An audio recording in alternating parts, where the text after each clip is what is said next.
How much longer must we wait? Arn asked irritably.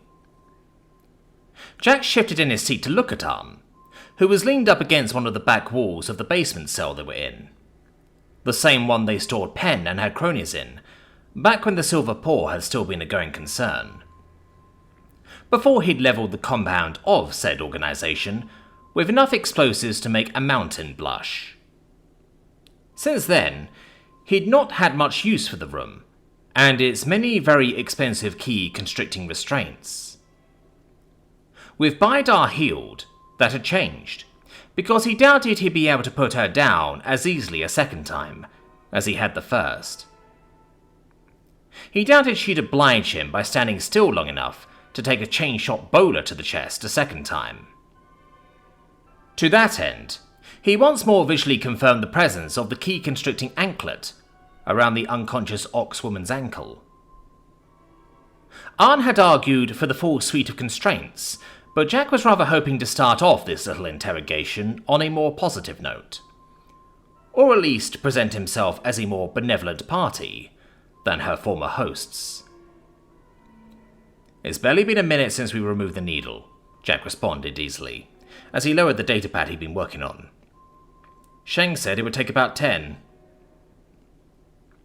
Arn just growled before returning to stalking back and forth behind him. Watching her, Jack cocked a single eyebrow.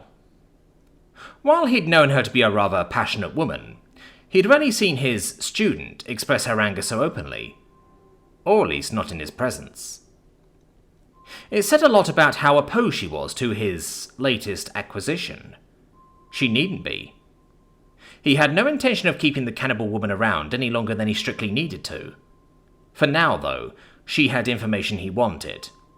And given that the interrogators below the Imperial Palace had achieved less than nothing in the time they'd had the Wereox, Jack figured it was time for him to try a different approach. And once we're done with her, we can drag her out back and have her shot behind the chemical shed for all I care, he thought dismissively. A little callous, but he wasn't about to show too much sympathy to a cannibal who'd been part of an army that planned to wipe the entire populace of Tenhuo off the map by devouring them alive. At least I didn't need to explain the concept of good cop, bad cop to Arn, he thought, as he watched her ears twitch about irritably. Still, he couldn't deny some pang of instinctive sympathy as he looked at her unconscious body, clad in little more than a set of threadbare rags that covered no more than the essentials. Though I imagine nudity is less of a taboo for an instinctive cultivator, given she has fur to compensate, he thought. Certainly the mortal tribesmen he'd seen outside of the walls of Tenhuo had worn animals' pelts for protection from the elements, but the cultivator's choice in clothing had been significantly more sparse. Not entirely absent, but sparse. Said lack of clothing on the part of his prisoner was part of why he now couldn't help but feel some small amount of sympathy for her. Because while many of her more recent wounds had been healed scarlessly by Sheng, Jack could see dozens more peeking out from under her rags. Some big, some small, all of different ages, and some looked very old. In short, Bidar had the kind of body you gain from a lifetime of hardship, provided it didn't break you. Jack knew because he'd not looked too different before he'd received his company-mandated G-mods. He shook his head, deliberately dismissing the small spark of kinship that tried to form within him. "Do you think she'll be cognizant?" he asked. After a month without results, torturers had decided to step things up. If she died before she broke, so be it. "Instinctive or not, no true cultivator will be addled by a little tribulation," Anne scoffed. Jack almost wanted to say that was just ego talking. Torture was torture. He didn't though, because Arn had a point. It was easy to dismiss cultivators as arrogant prats drunk on power, which they were, because it was easy to forget that said arrogance was earned in blood, sweat and tears. He'd seen Arn and Ren practice. Despite all the work he'd piled onto them, they never skipped a day. Because they couldn't afford not to.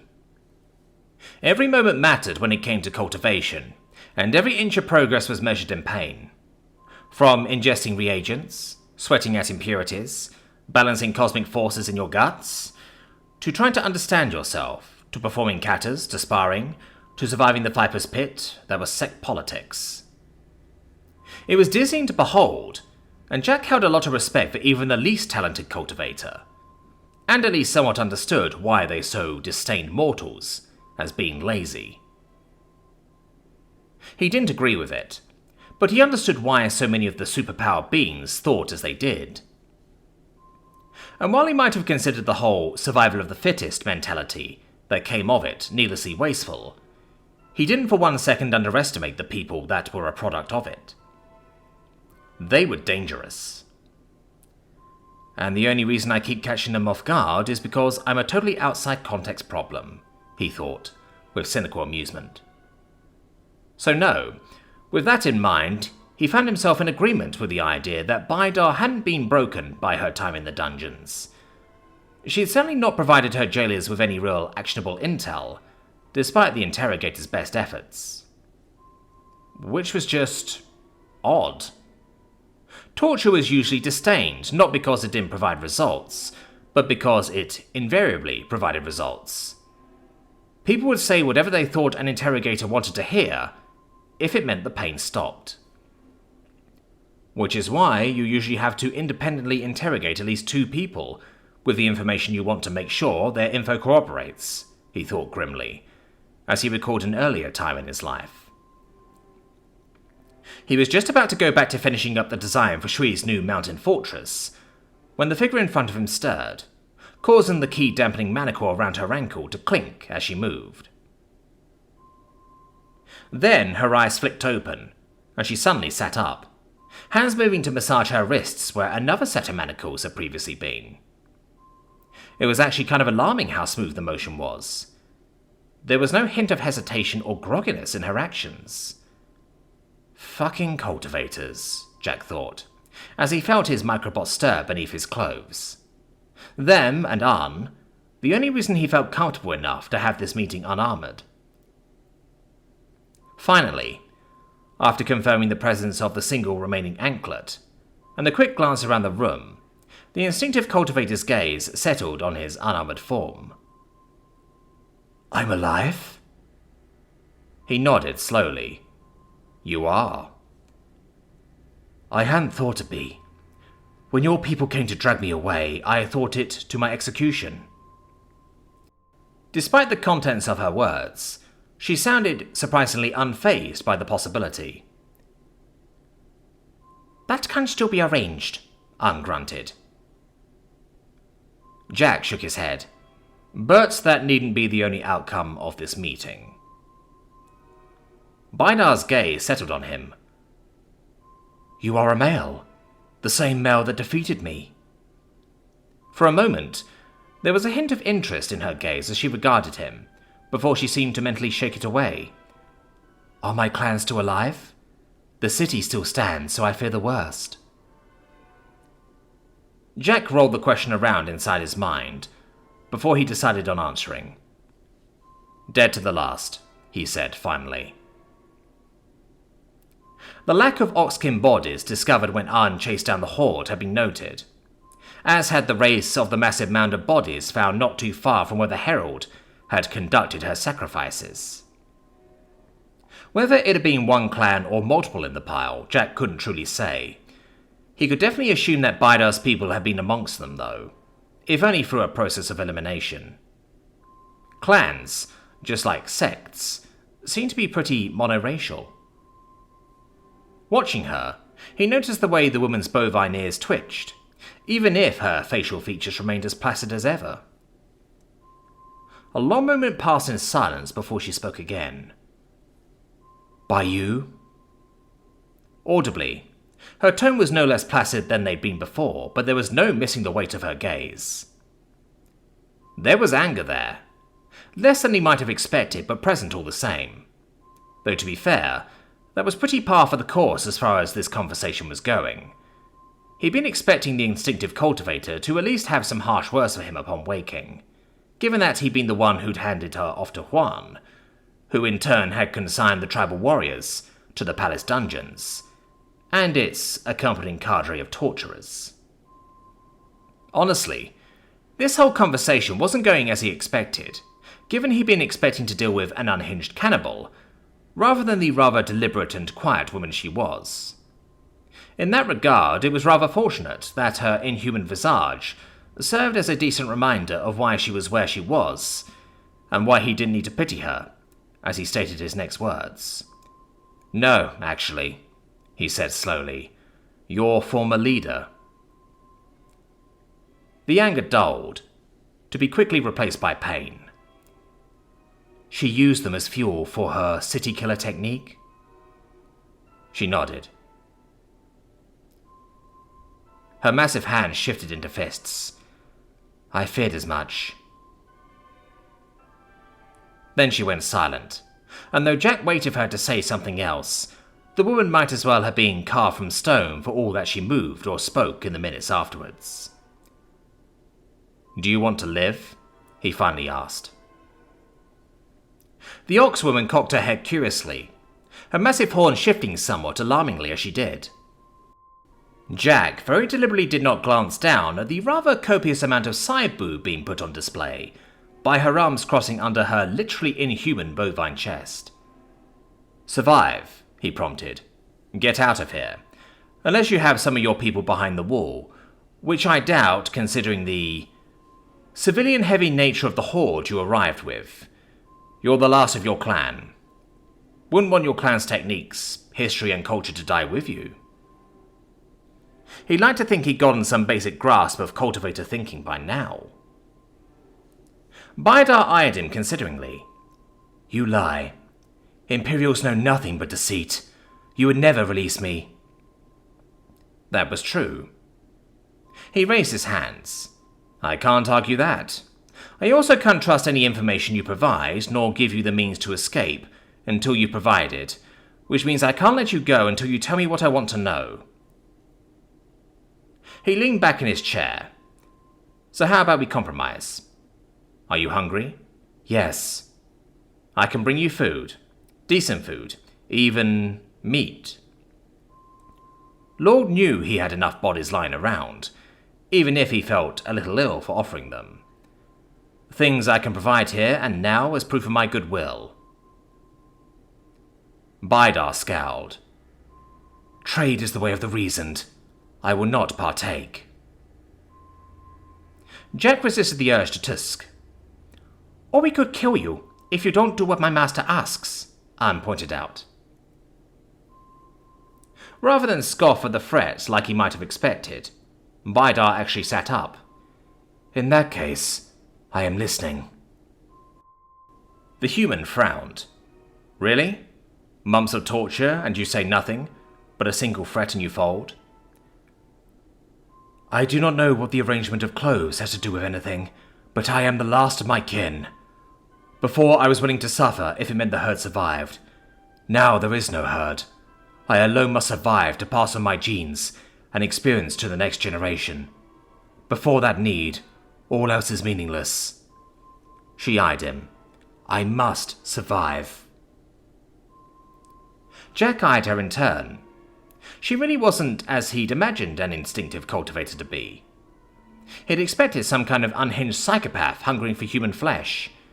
She wasn't, though. Or at least she didn't seem to be. She was calm, reasoned, almost docile. Sure, her behavior and reasoning were odd, but no more so than could be explained from coming from an entirely different culture. "Well, she is an ox," he thought with a snicker, before a realization seemed to hit him. She thinks she's an ox. Instinctives were supposed to embody the traits of the animal they represented. And cows weren't predators. They were herbivores. "Do you eat meat?" he asked suddenly. The ox woman actually looked offended. "I do not see the logic of this question, but no, obviously not." "Never?" "No." Again she looked offended, though this time it was at the idea of him doubting her word. And she did say that deceit was the domain of the reasoned, he realized. Does that mean they don't lie? He shook his head. That would be something worth following up on later. For the moment, his focus was on the fact that the woman across from him, and others like her, weren't what he thought they were. Though they weren't what they thought they were either. Her line about not eating any meat ever was so basic. Nature was rarely so binary as herbivore or carnivore. Jack had seen enough nature documentaries and viral videos to know herbivores wouldn't turn down a bit of free protein if the opportunity presented. Just as carnivores sometimes ate grass to aid digestion. Nature was adaptable. Though if she hadn't joined the Horde as some part of predatory attempt to feast on a bunch of Imperials, why had her people come south with a bunch of their natural enemies, into danger, in direct contrast to how a bunch of oxen should theoretically behave? Why did you accompany the Horde south? You don't use money, you don't use houses. There's enough room beyond the walls of the Empire that I doubt you needed the territory, especially with a bunch of instinctives vacating it for this invasion. So why? What benefit was there for the Oxkin, for any herbivore instinctive? The Ox seemed to consider him. You do not speak or act as the others did, male. Do you not care to know more of the Horde and her numbers, the techniques we use, insight into the leader's plans? Jack shrugged. Those things were important, yes, but hardly super important. They didn't affect his plans, which were to hunker down and let both the Empire and the Horde exhaust themselves. Answer the question, please. We chose because we would die otherwise. Baidar's words were simple. We were told to come or we would be hunted to the last. Our essence used to fuel those who would. The heralds made examples of those that refused. Your essence being? Jack asked with a sinking feeling. Our earthly form. Well, that was interesting. And horrifying for a number of reasons, not least of which being that he'd likely bombed a lot of people that really hadn't wanted to be anywhere near him. He wasn't about to lose sleep over it, though. He hadn't wanted them anywhere near him, either. And if the threat of the heralds were to disappear, he asked, what would happen to the many disparate clans of the Horde? The Ox just shrugged. They would splinter, each pursuing their most natural instinct. The heralds alone maintain the peace so long as it suits them, using all others as tools, catering to their own instincts. I cannot speak for all instinctives, but my instincts would demand I flee the Empire. It is a dense hunting ground flush with enemies. Jack smiled.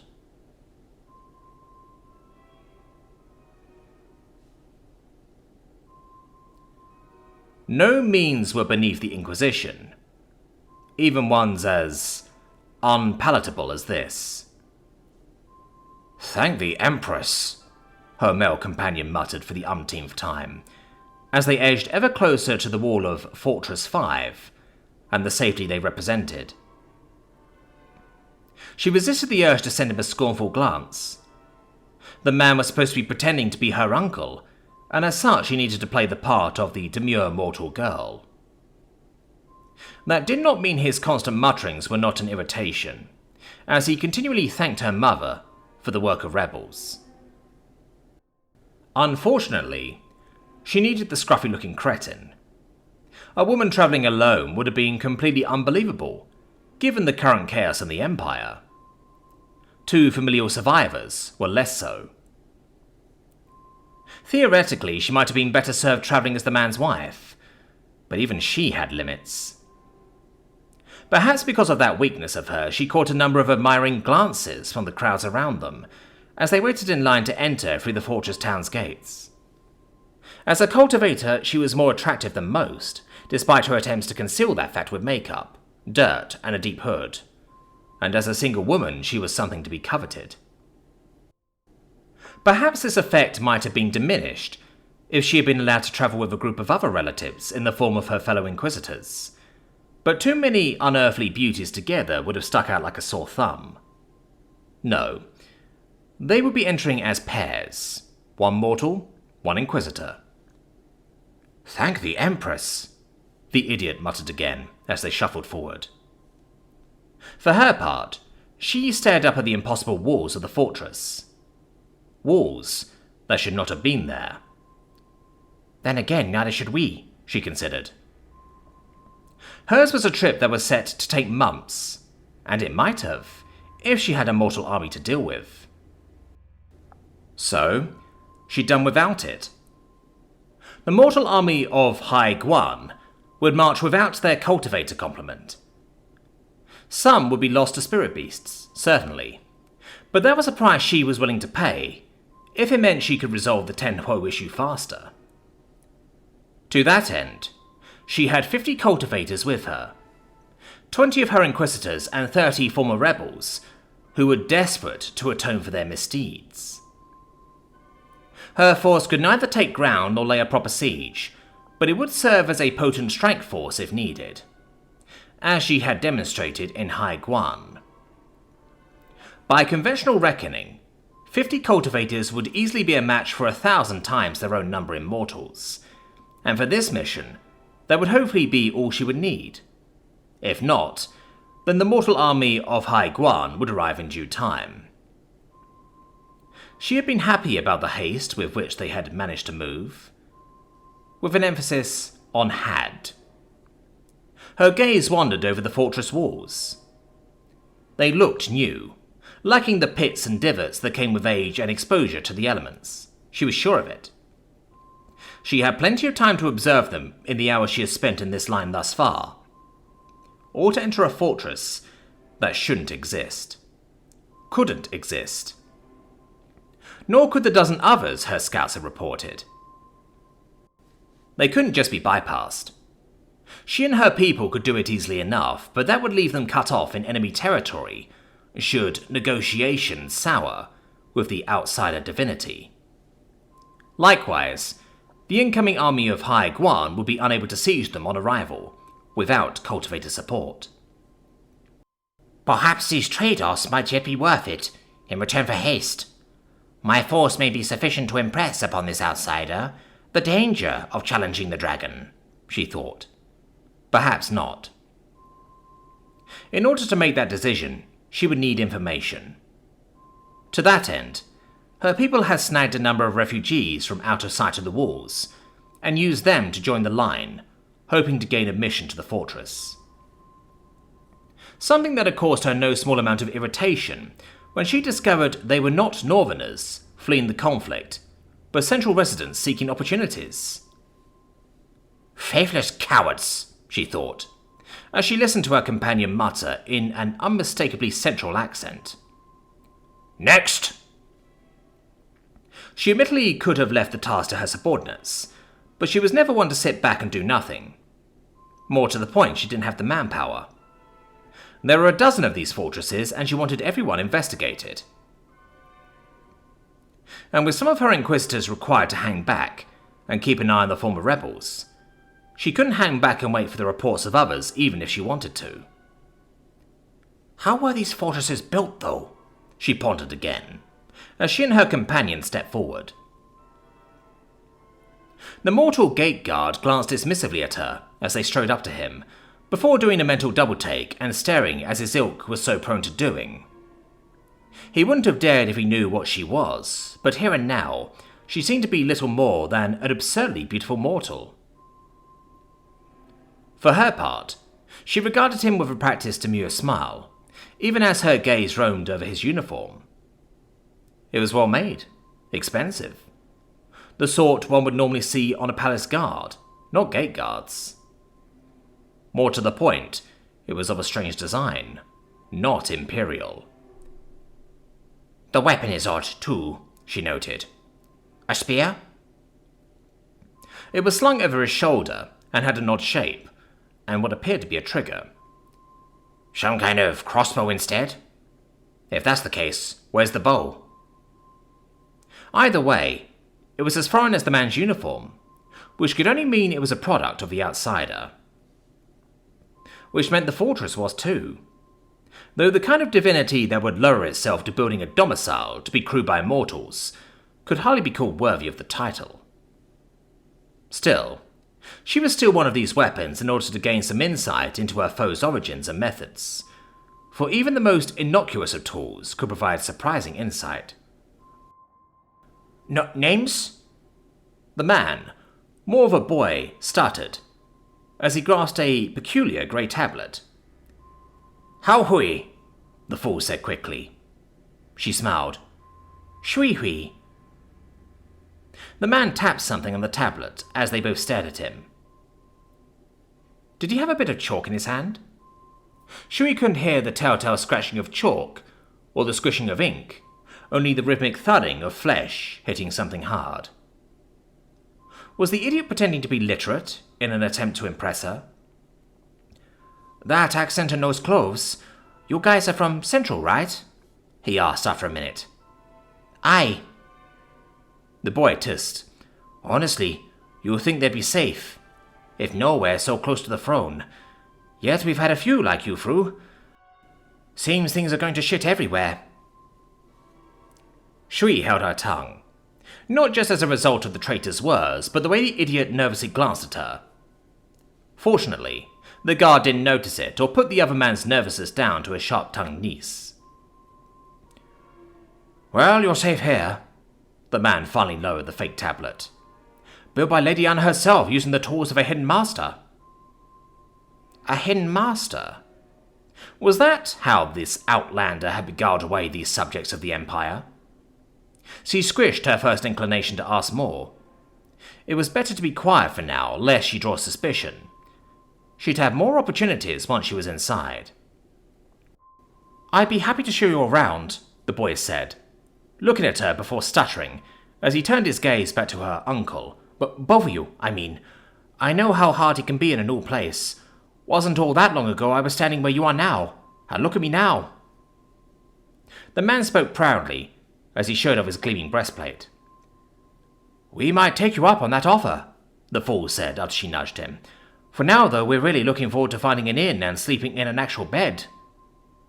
He glanced at the crowd behind them. Provided there's any available. He shook his head. No, you don't need to worry about that. These fortress cities have plenty of temporary housing set aside for newcomers, though you can only stay there a week before the army, tosses you out, so be sure to make use of it. Use the time to find paying work and renting a proper apartment block, or continuing on down to Jiangxi proper. The man clearly wanted to ask what an apartment block was, but held his tongue. The boy turned as the side door opened and a figure came out. It was one of the other guards that had disappeared the moment Shui and the fool walked up. Ah, now we just need to present you your passes, the boy said, as he smiled at his fellow guard. A fellow guard who was not smiling. He was trying to appear calm, and might even have pulled it off if she weren't a cultivator. As it was, his nervousness was obvious. His gait was tense. His heart was pumping slightly too fast. There was a slight dilation in the eye, a tenseness in his gait. Finally, she could smell the telltale tang of fresh sweat overlaying the old. Did he know what she was? An Imperial? An Inquisitor? Or a cultivator? Of the three, that last was not a problem. In fact, it was the most logical explanation. He thought she was a deserter fleeing the war by pretending to be a mortal. It happened more often than most realized, though many could not keep up the illusion for long. Here are your visitor passes, the newcomer muttered, as he passed two small bracelets over. Shui glanced down at them curiously, and indeed, inscribed in small font, was the name she'd given. How curious, she thought. Do they have a small scribe in the back room? Perhaps she might have been more suspicious of the innocuous bits of identification, but similar things were used in other cities. More to the point, each visitor before her had received the same. Still, she had no intention of keeping it on her person for even a moment longer than necessary, lest it be some sort of trap. though that seemed vanishingly unlikely, given that she felt not a hint of ki from it. "Thank you," she smiled, making the newcomer stiffen. Ignorant of his colleague's discomfort, the first guard blathered on. "Remember, you'll need to present this at each checkpoint you'll pass, so don't lose it. If you do, you'll need to come back here, and I promise you that they ain't cheap to replace." "I'll be sure to keep it safe," she beamed, causing the guard to blush. "And I'll make sure my uncle does too. He's the forgetful sort." "That's me," the fool grunted. "Then welcome to Fortress City 5. "Thanks." Shui continued to smile as she walked through the gate, though her every step was carefully positioned to allow her to dodge if this was some sort of trap. Though as she walked further and further into the surprisingly well-kept paved street beyond, she heard no signs of alarm. No one came running. No cultivators made themselves known.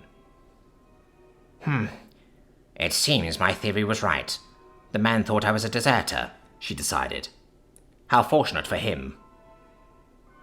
If he'd made trouble, she would have been inconvenienced, but he would have been the first to die. She would have made sure of it. That was irrelevant now, though. Instead, she found herself taking in the sights of this strange new fortress town, and searching for what weakness she could find. Though she did find herself staring at some bizarre art piece stood to the side of the gatehouse. Fashioned in the shape of some giant six-legged crab, it had a single massive trunk that gleamed in the morning light. "Odd statue," her companion mumbled, following her gaze. An odd statue indeed. Not least of all because some guards were actually sitting on it, ruining whatever mystique the artist had likely tried to create with the, admittedly, odd construct. Soon enough, though, she dismissed it, and carried on her way. If her foe was willing to waste time and metal on such frivolous things, which was admittedly just like a divinity, then that would make their defeat and subjugation by the Celestial Empire all that more assured. "For the Empress," Shui murmured under her breath.